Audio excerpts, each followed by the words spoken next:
اعوذ باللہ من الشیطان الرجیم بسم اللہ الرحمن الرحیم ورفعنا لک ذکرک۔ محمد صلی اللہ علیہ وسلم خاتم الانبیاء کو خطاب کرتے ہوئے اللہ نے فرمایا، اے محمد ہم نے آپ کے ذکر کو بہت بلند کر دیا۔ ناظرین گرامی، آج ہم دیکھ رہے ہیں کہ رسول اللہ صلی اللہ علیہ وسلم کا ذکر آپ کسی کانٹیننٹ میں چلے جائیں، کسی رنگ و نسل کے آدمی سے مخاطب ہوں، ہر کانٹیننٹ میں مسلمان ہیں، ہر رنگ کا آدمی مسلمان ہے، ہر زبان بولنے والا ہر نسل کا آدمی مسلمان ہے۔ اور تاریخ نے یہ دیکھا کہ جس طرح آپ کے ذکر کو بلند کیا گیا، اللہ کی جانب سے کسی اور کے ذکر کو اس طرح بلند نہیں کیا گیا۔ لیکن شمع رسالت کے پروانوں کو ایک چیز یاد رکھنی چاہیے کہ جیسے جیسے آپ کا ذکر بلند ہوا، سیرت اور سیرت کے واقعات کو دشمنوں نے ہدف تنقید بنایا۔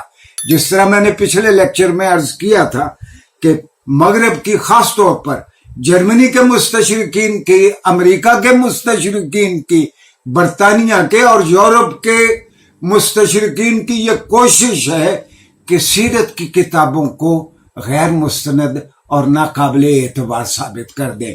ہاں، اگر ان کو کوئی مسلمان مل جائے جو رسول اللہ صلی اللہ علیہ وسلم کی خاکم دہن توہین کرنے والا ہو، یا آپ کی ذات، آپ کے بہت سارے بیان کردہ واقعات کو دھندلانے کی کوشش کرنے والا ہو، وہ پھر مغرب کا ڈارلنگ بن جاتا ہے۔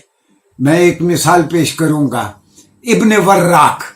ابن وراق کراچی کے کسی عربی مدرسے کا طالب علم تھا، عربی بہت اچھی جانتا تھا، انگریزی میں اچھی مہارت تھی۔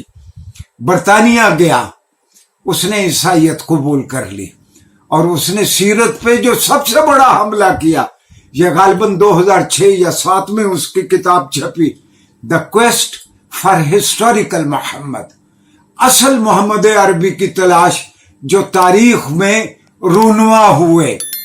اور اس کا نچوڑ اس کی کتاب کا یہ ہے کہ ساری اچھی اچھی باتیں عقیدت کی بنیاد پر سیرت نگاروں نے محمد صلی اللہ علیہ وسلم کے نام کے ساتھ وابستہ کر دی ہیں۔ یہ ساری جھوٹی کہانیاں ہیں جو سیرت کے نام سے سنائی گئی ہیں۔ اچھا، جب ایک مرتد شخص یہ کہتا ہے تو پھر مغرب کے اسکالرز کو بھی حوصلہ ملا۔ آپ حیران ہوں گے کہ رابرٹ سپینسر نے 2012 میں، یعنی آج سے 9 سال پہلے، 10 سال پہلے، 2013 میں، اور پھر کئی مرتبہ اس کی کتاب چھپی، ڈڈ محمد ایگزسٹ؟ کیا محمد صلی اللہ علیہ وسلم واقعتاً دنیا میں آئے تھے، یا مسلمانوں نے از خود ایک دیومالائی شخصیت، ایک تخیلاتی شخصیت انہوں نے بنا لی ہے، اور سارے اچھے اچھے اوصاف ان کے نام کے ساتھ وابستہ کر دیے ہیں۔ میں نے جس طرح عرض کیا تھا کہ یہ شرف صرف رسول اللہ صلی اللہ علیہ وسلم کو ملا، آپ کی زندگی کے ایک ایک لمحے کو شمع رسالت کے پروانوں نے ریکارڈ کیا اور اگلی نسلوں تک پہنچایا۔ ناظرین گرامی، اس میں سب سے بڑا دشمن رسول اللہ صلی اللہ علیہ وسلم کا برنارڈ لیویس ہے، اور برنارڈ لیویس نے سیرت پہ ایسے حملے کیے۔